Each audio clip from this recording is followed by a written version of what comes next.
Quand j'ai découvert que j'avais du pso, mon dermatologue m'a conseillé d'adopter une hygiène de vie saine. Alors, je me suis mise au yoga. Et au yoga, je suis super douée. Faux! Bon, c'est pas facile, mais ça me fait vraiment du bien. Et c'est comme ça que j'ai rencontré Marie. Allez, Julie, on n'abandonne pas, jamais! Ok. Elle aussi, elle a une maladie psoriasique. Je suis atteinte de rhumatisme psoriasique.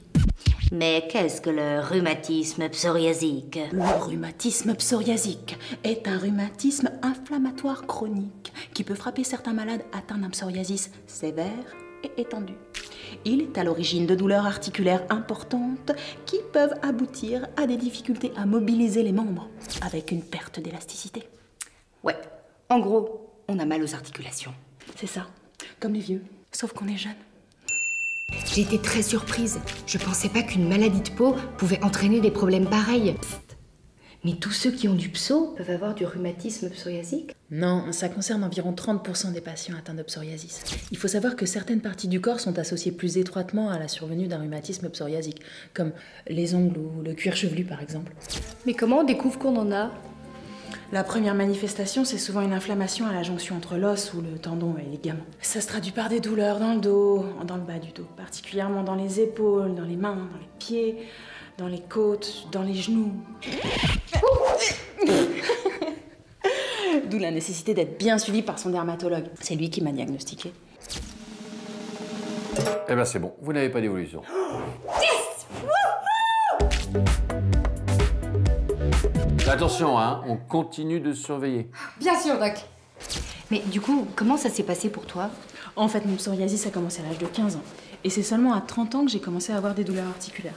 Personne ne comprenait ce que c'était. Je voyais pas le lien, ma famille non plus. Je pensais qu'il fallait que j'attende que ça passe. Marie, vous pouvez me passer le dossier Fréchard, s'il vous plaît?